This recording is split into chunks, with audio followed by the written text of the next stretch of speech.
Midget Molester, better known as LP Jeter. I am he.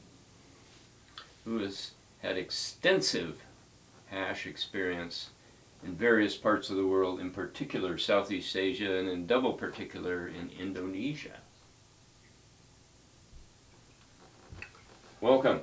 Thank you. Well,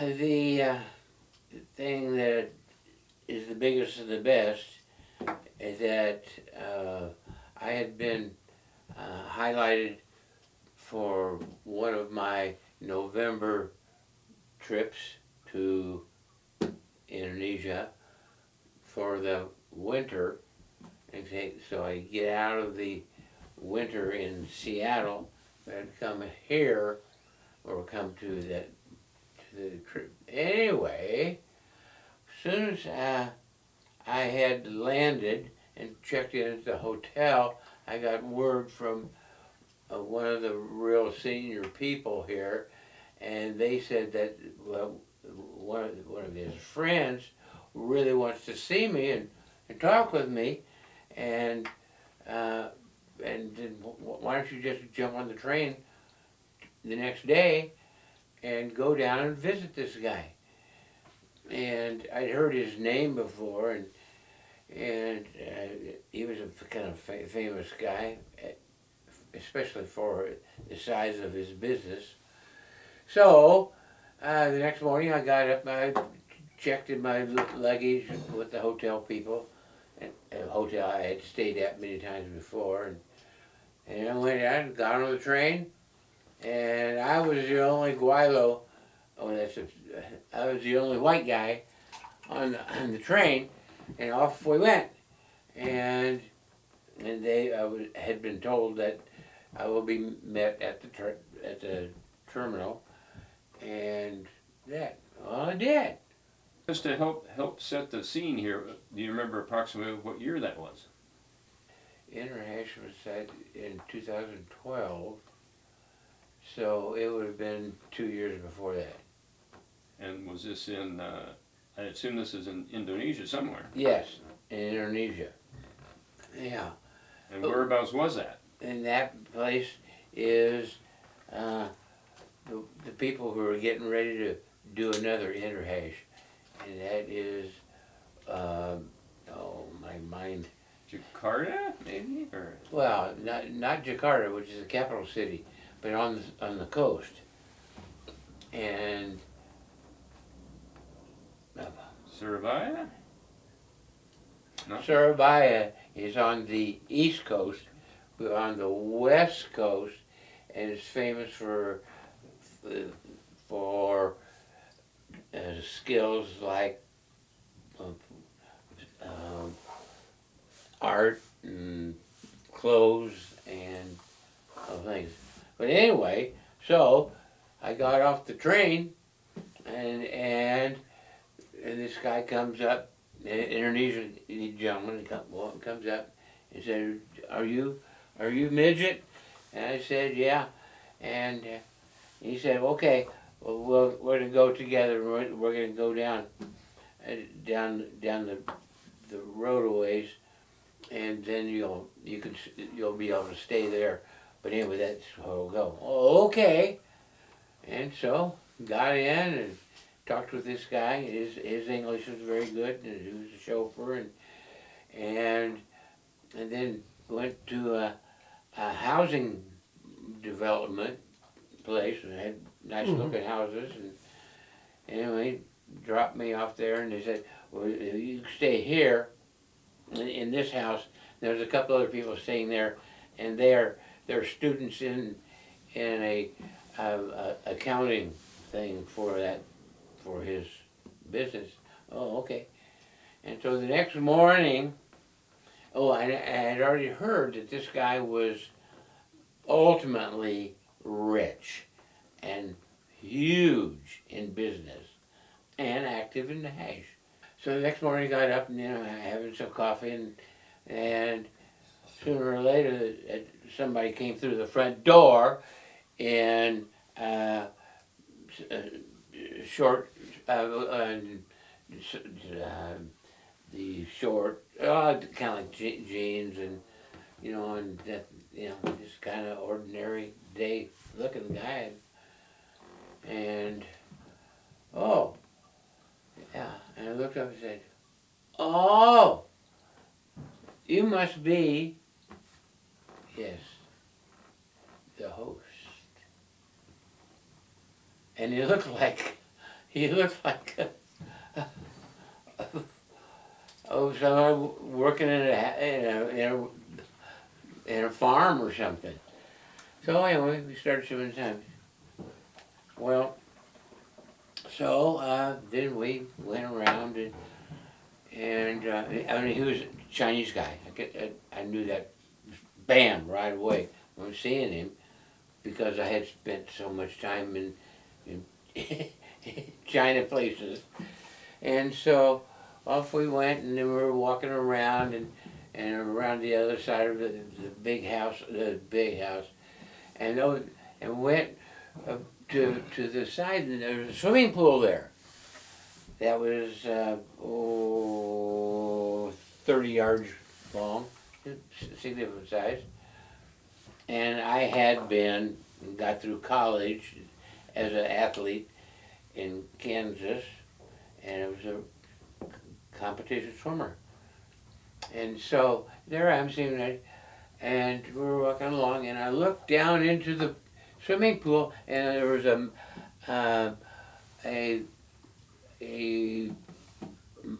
what do you call it? Stones that make a picture.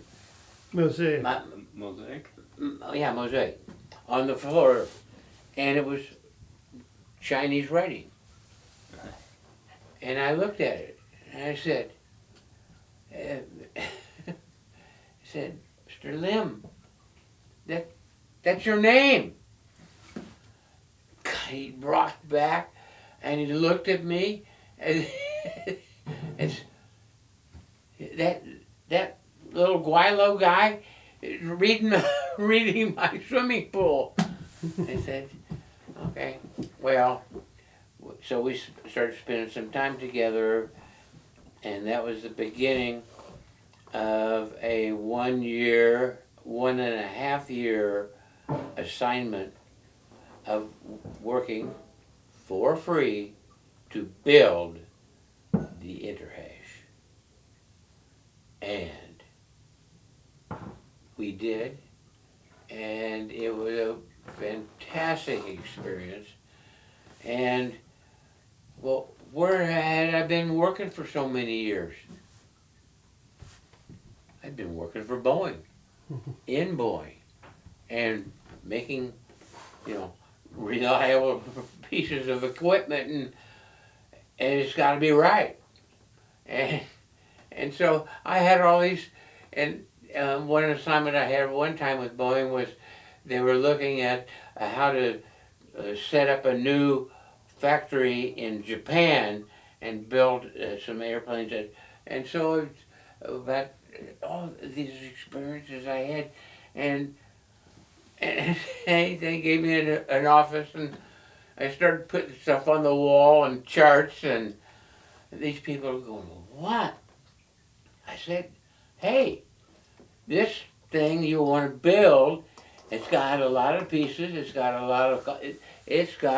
the way we're going to get it, and we're going to get it right, we're going to do the best."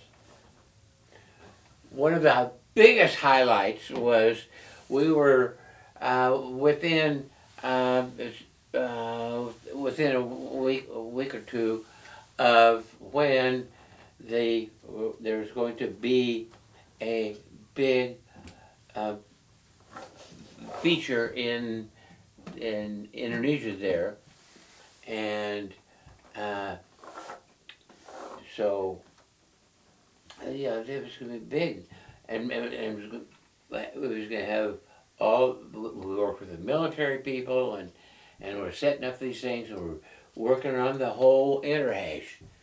Well, and it's getting close to the beginning of the InterHash, and I was down in the office, and we're going to Mr. Lim wants you up at his office. I said, well, of course, because he's the ultimate boss. And I went up there, and they, there's quite a few people there of the top cabinet, and said, yeah. I said, well, we got some news for you. Okay, what's up? And he said, the president of Indonesia is coming to our event. And I went, because I know, I mean, we were getting ready for the launch, and I knew everything, thousands of T-shirts and the something like 30 major run sites, and it, what's it? Then we're going to have him have on a run, and I'm going. I just ching ching ching, all the stuff that has to be done if you're going to have to entertain the national president. And I was going. I said, well, I mean, that's what it's got to be.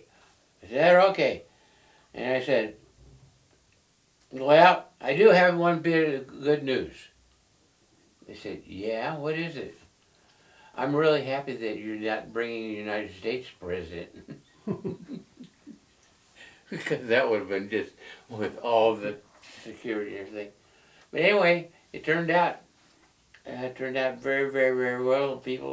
Many people said it was the finest InterHash that they had ever been. And this was the InterHash 2 years down the road in 2014? Yeah, Right. yeah. In 2012. It was Oh. 2012, yeah. And so, and since then, there have been other InterHashes.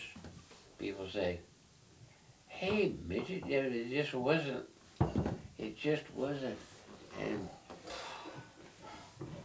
And I worked on it. I worked for a year and a half for free. Well, I had housing. Yeah. And an occasional beer here and there. not a lot. But if I maybe had some other people coming in, then but it was a tremendous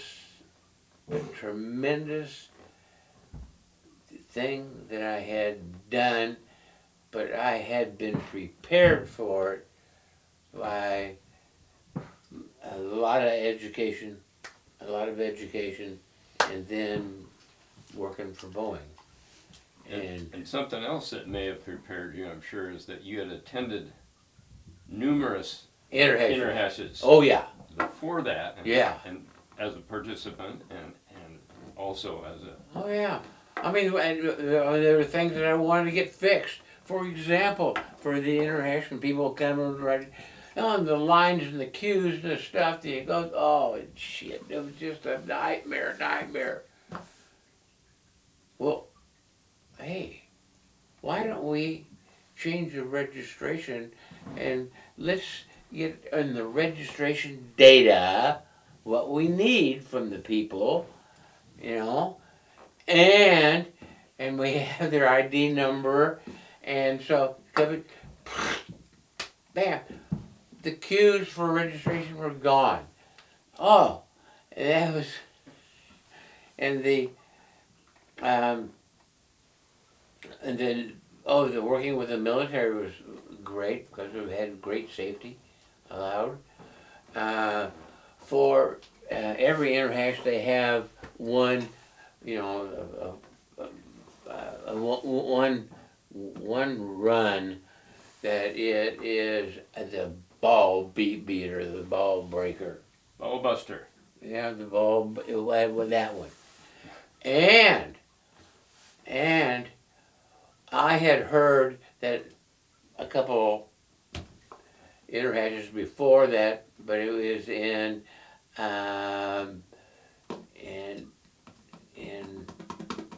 Malaysia, the capital. Kuala Lumpur. And that on that killer run, anyway, they had several groups, or they had, maybe close to a dozen people that hadn't finished. And so they had to go try to find them, and it was a major catastrophe. And I said, hey, we're not going to do that. How we going to do it? Well, what we're going to do is, at the registration, when you come, if you wanted to go on the ball breaker run, you got to go over there and sign up over there and be checked by our staff there if they're like I am now with a coin or whatever, or they're hey, our staff looks at them and said, "Oh, okay. However, for this InterHash run, it's very difficult, and so we have another 30 runs for you that are really great, but this one is really, really difficult, and we are going to make sure that nobody gets hurt." And we had 300 people, 300 finishers. Well, I have to say, I especially appreciate your efforts to improve that particular style of Run the Ballbuster, because Yeah. I was, in fact, full disclosure, on the Kuala Lumpur Ballbuster run, and wound up with a group of 8 people in the middle of the night, and I was the only one with a flashlight. So we managed to survive, but by the time we got back to the stadium, the entertainment was over, and most of the food and beer were gone. Wow. So we do learn things from previous experiences. Yeah, but I had heard about it, but I wasn't involved in it. But I saw that was a very important thing to do, and so I built it in, and people who wanted to go on the ball breaker but were not allowed, they said, "Oh, okay," and 300 started, 300 finished. And we also had help from the military, because we had a close relationship with the military, their West Points or wherever they are, then in that area. And so we had a close relationship with those people. And so we had I don't know for how many. Anyway, we had teams, small teams that have about 3 people or 4, and they had stretchers. They had communications, and nobody got hurt. Nobody got lost. And why? I did it. And I started trying to track down one of my friends, and he had one of these magazines. It wasn't the 1-page one that was fit in, but the 1-page one, it had all this, lots and lots of statistics, and the speed of that, and the number of people on the killer run, and I mean, it was facts and data. And we had gotten, one of the other things that it was in the kit given to every person signed up was a ballot. And those things came in.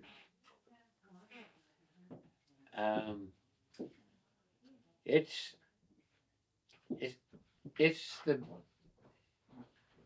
the biggest, most complex, challenging